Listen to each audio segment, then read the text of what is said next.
Hey, it's Mo. I am, as always, just so glad you're here today. I'm glad I'm here today because I did not think this was going to happen. We're supposed to have rain and thunderstorms and even some snow tonight.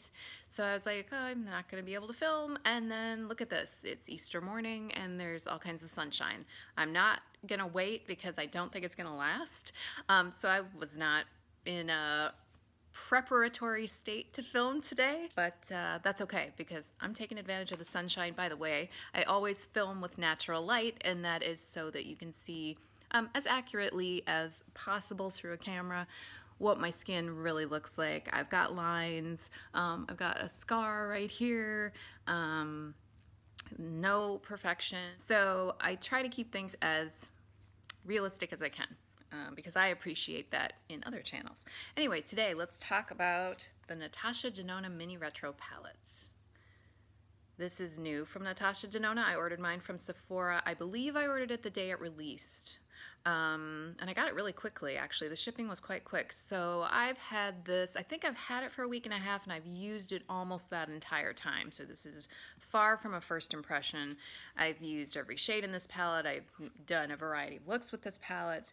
And I wanted to talk to you a little bit about it because I definitely, when I posted it on Instagram, some people were definitely curious about the palette and about my thoughts on it. So I want to do that for you since I got a little sunshine today.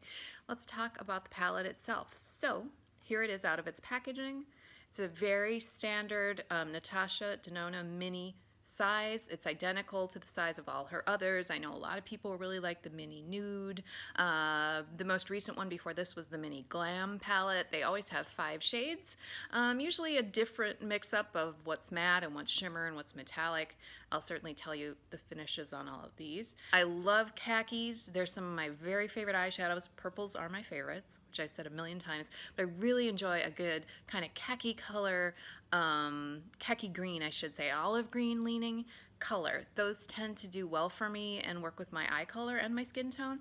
So I think that was the reason I was really drawn to it. And then this pink looked very pretty to me, and then these I was just like, oh, shimmer is pretty.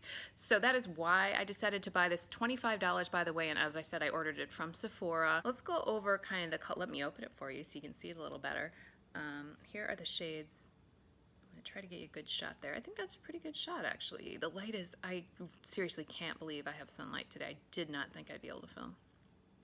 And I've been missing filming. Light is good. Okay, so you can pretty clearly see there the finishes, or at least an idea of the finishes. So these two are creamy mattes, and all that means is that's what she calls her matte eyeshadows. They're not actually cream. She just calls them creamy mattes. This one is a metallic, this one is a metallic, and then this is one of the chroma crystals. I would compare the chroma crystal formula to, if you're familiar with Charlotte Tilbury, her pop colors. So to my mind, they're more of like a topper shade. They're usually kind of sheer and have certainly some sparkle, as you can see.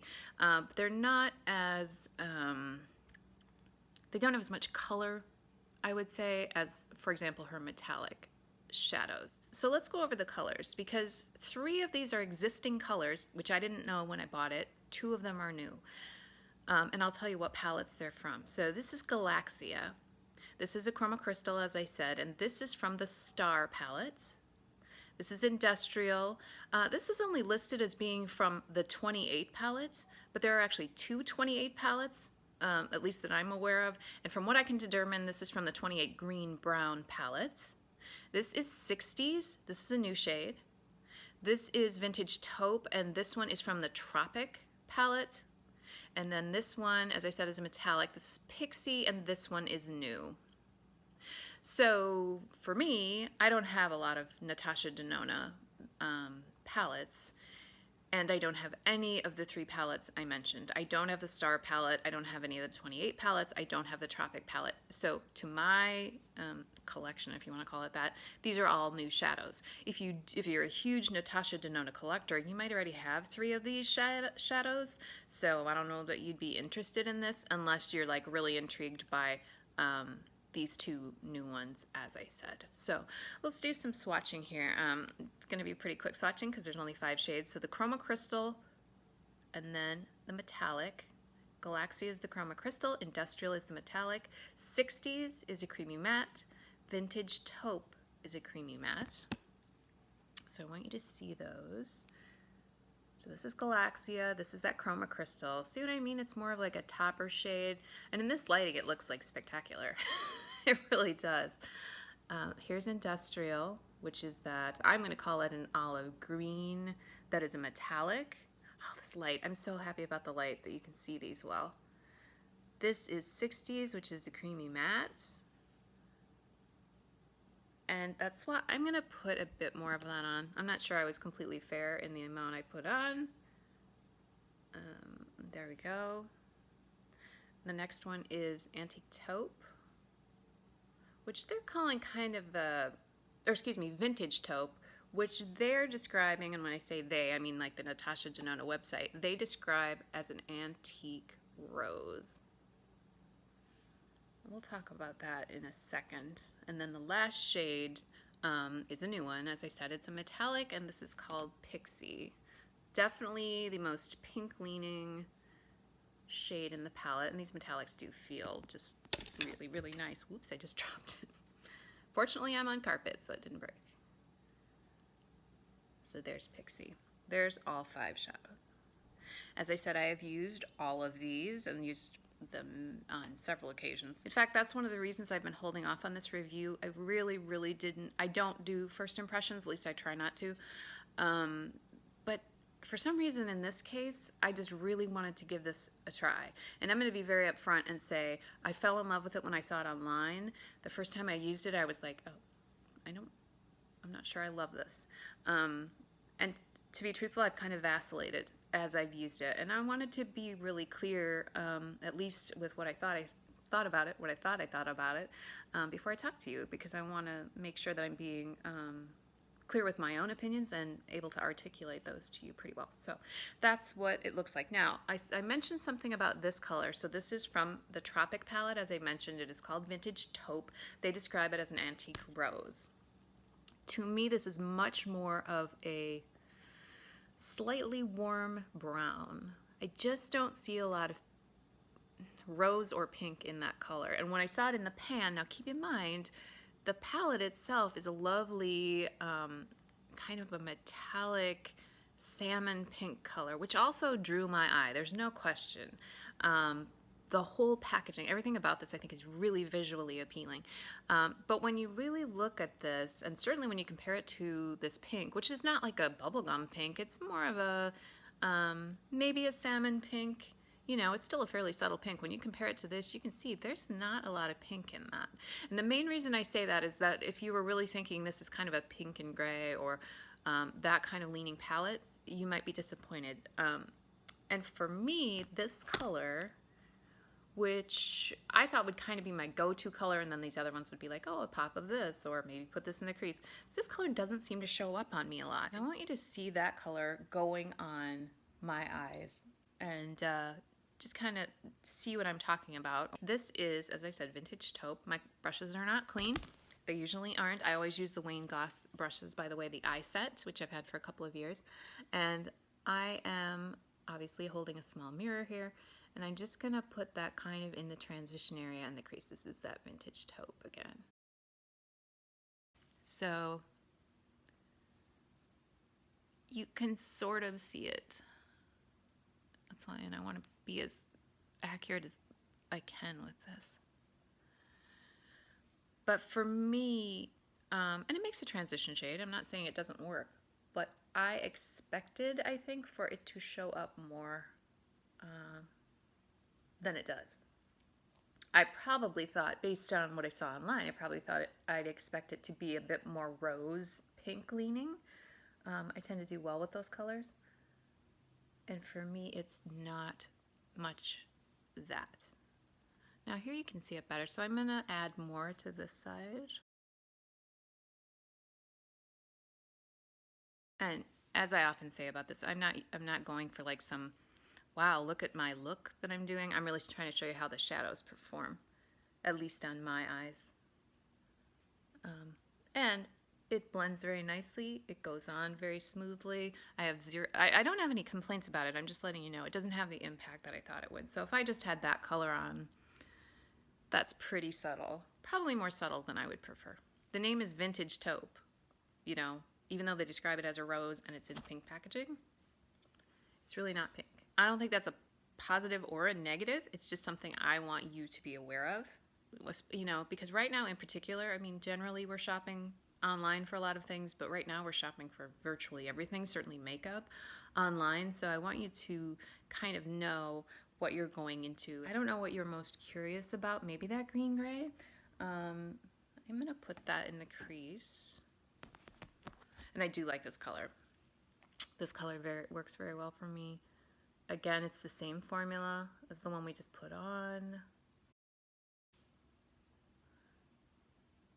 And I do like the greenish, as I'd call it, a khaki green. Like I said, I'm just putting that in the crease. I already obviously have the Vintage Taupe kind of in the transition area. And again, we're doing this quickly, nothing outstanding. I'm going to put some more of that same color, just kind of in here. As people say, the outer V, the outer part of your eye, whatever you like to refer to it as. Let's do Pixie because I want you to see what this looks like. I mean, the whole point of this is for you to see things kind of in action. So Pixie is the new metallic and certainly the pinkest of the shades in the palettes. I just want you to see what that looks like. And that does have a bit of a pink. Yeah, you can see that's pink leaning.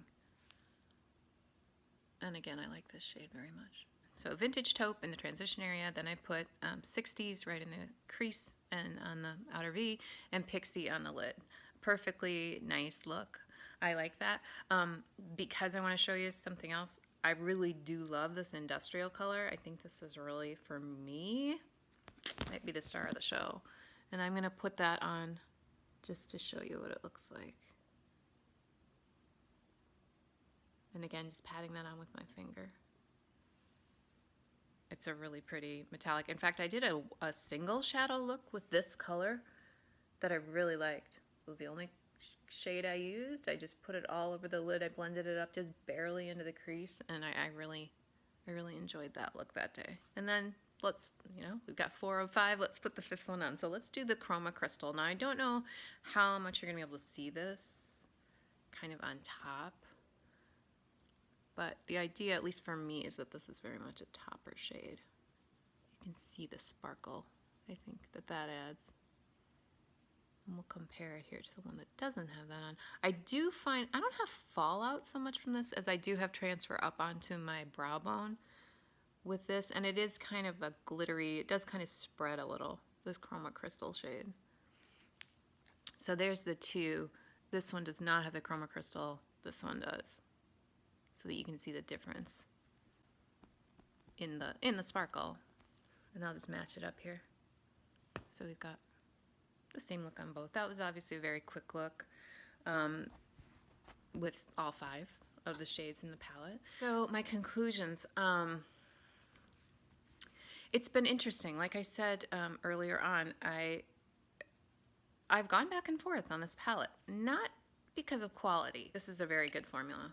I think the mattes blend out really nicely. I like the metallics and the Chroma Crystal because I understand what it's meant to be. I like the Chroma Crystal. So I do like all 5 of these shadows. Performance-wise, I don't have any complaints. I don't really have any complaints per se about the palette. I think this is the only thing that kind of has thrown me. Maybe that's why I've had so much trouble deciding, because I really felt like this was going to be a beautiful rose shade that would probably show up on me, and it kind of doesn't do a lot for me. So having this in the palette for me is not terribly helpful. I wish it was a little more rose leaning or maybe a little deeper or something. But again, I have to keep in mind that, as with all of us, I only have one skin tone, so I can only judge it based on how it looks on me, and it may show up beautifully on you, and it may just have a rose tinge to it that's absolutely perfect. So that is absolutely a personal thing for me, but overall, this palette I think is really nice. I think there's good textural variety, which I appreciate. If I'm judging it on performance, do I think this palette, as opposed to other Natasha Denona mini palettes, is this worth 25 like the others are? Yeah, I think performance-wise it really is. These are good shadows. They're well made. They're 0.8 grams each, by the way. Meant to mention that, as is true of all her mini palettes. It's really going to come down to how do you feel about the colors? And I hope that I've helped you in that regard to really understand what these colors are, what the finishes are, how perhaps they'll look on you. So I hope that was helpful. And it took me a while to do this review. It took me, like I said, about a week and a half to really determine how I feel about this palette, and I hope that that was useful to you, because being helpful is my only purpose here. You've heard me say it, but I absolutely love this stuff. I love that you hang out and talk makeup with me. I hope you are doing well. I hope it's a good Easter, and I will talk to you soon.